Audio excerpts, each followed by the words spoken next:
Welcome to a course on measure theory and integration. In this lecture, we are going to see the generalized Lebesgue convergence theorem. In the previous few lectures, we have seen the Fatou's lemma, monotone convergence theorem, bounded convergence theorem, and the Lebesgue convergence theorem. And now we are about to prove generalized Lebesgue convergence theorem. Actually, what are these theorems tells us?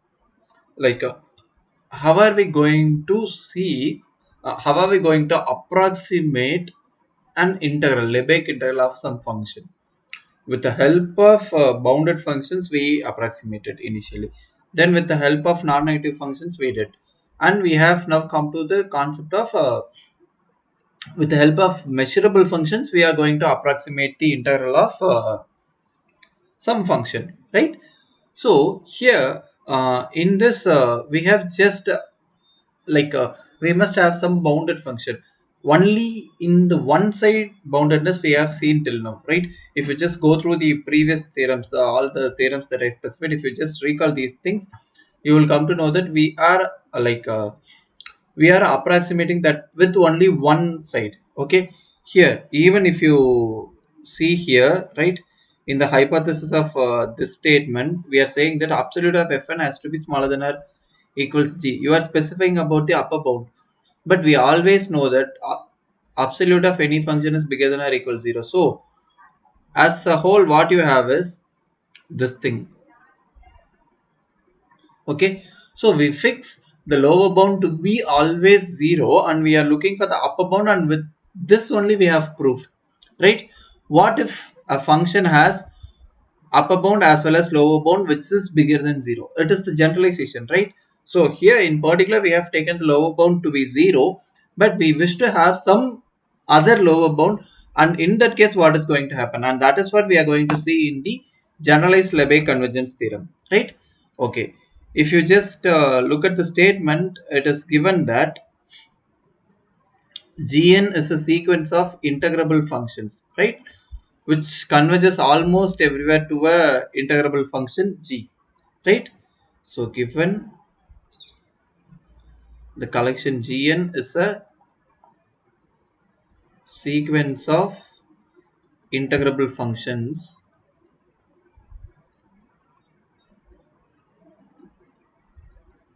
converges to g almost everywhere, right? So that is limit Gn equals g. This is happening almost everywhere, right? It is also given that fn is a sequence of measurable functions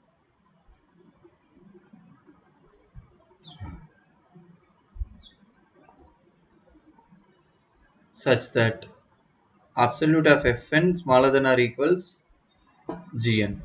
Okay, so it is said that absolute of fn smaller than or equals gn, and also fn converges to f almost everywhere.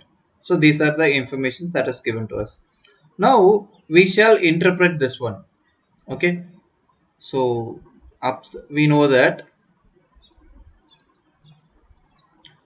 fn is smaller than or equals absolute of fn, as well as minus fn is smaller than or equals absolute of fn. So from these things, what can we say? Okay, so from this we just have your fn is this one, and minus fn is also this one, or in other terms fn is bigger than or equals minus gn. So if you just combine all these things, we have minus gn smaller than or equals fn smaller than or equals gn. This is happening, right? So this is happening for all the n values. So each of your terms in the sequence fn is bounded both above as well as below by some function, right? It is given that gn's are integrable functions which converges almost everywhere to g. So when you try to find out the limit, you can very well see that your f Okay, when you take the limit, you can very well see that your f, the resultant f, is also bounded by the function both above and below by g, right? So that is what we have here. That is the speciality here. So we take this as equation 1, right? In this moment, I would like to give you an exercise, okay, that is to prove integrable functions. Okay, this ideology we have used in the previous theorem as well, in the previous lecture as well. That is, integrable functions are measurable functions. Okay, right? So with which we'll proceed now. So that is by 1 we can write gn minus fn, which is bigger than or equal to 0. That is, we have the collection gn minus fn, which is a collection of non-negative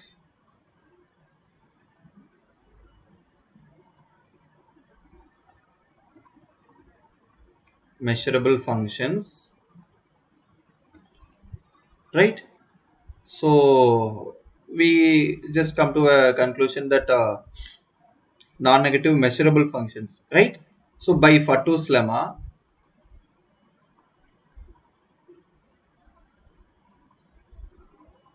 we can write integral g minus f is smaller than or equals limit infimum of integral gn minus fn. Okay, so we write like this. Here we have directly written this is non-negative measurable function.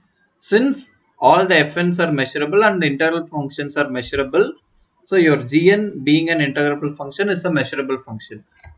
Gn minus fn is turning a measurable function, right? So okay, we came till this. Proceeding further, since the measurability is spoken, we can write like integral g minus integral f. So this is already spoken, which is smaller than or equals limit infimum of integral gn minus integrable fn, right? So when you take it inside, you will have limit infimum of integral gn and plus limit infimum of minus integral fn. And when you wish to take that minus outside, you would have minus limit supremum of integral fn. Okay, this is nothing but integral g. So this is given to us, right? Okay. Now at this moment only we are taking that supposition. Suppose integral g is limit integral gn. So we are actually taking the supposition. This is not assumed to be true in general, but when this happens, what is going to happen? That is what we are talking. Okay. So then your integral g minus integral f may be written as integral g minus limit supremum of integral fn. Okay. So this leads to, like, we have the smaller than or equals. So this leads to limit infimum of, sorry, limit supremum of integral fn is smaller than or equals integral f. Okay. So we mark this as equation 2, right? So now again by 1, equation 1. Now we have taken the right hand side and now we'll take the left hand side. So we just have by 1 we have this collection gn plus fn is a collection of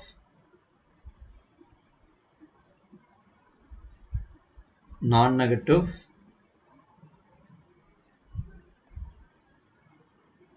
measurable functions.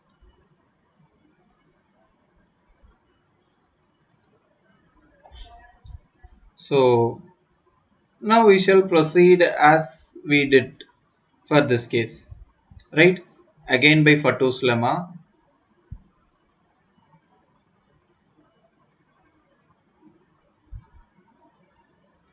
integral g plus integral f is smaller than or equals limit infimum of integral g plus limit infimum, sorry, integral gn plus integral f. And I am just skipping the steps. Hope you know how to proceed with this. And this is simply integral g, right? If the limit exists, then the limit supremum and the limit infimum are one and the same. So this is what we have. So from this, what we have is limit infimum of integral fn is bigger than or equals integral f. We mark this as equation 3, right? Now from 2 and 3,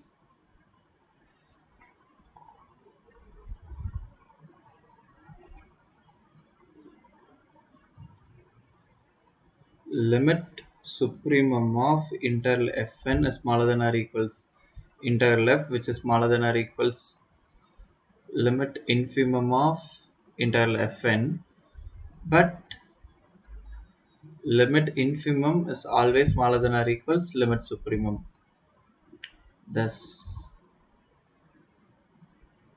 limit supremum of integral fn is same as that of limit infimum of integral fn. Since integral f is squeezed between these two things, that is limit fn. When these two are equal, then only we say the limit exists, and this is equal to integral f.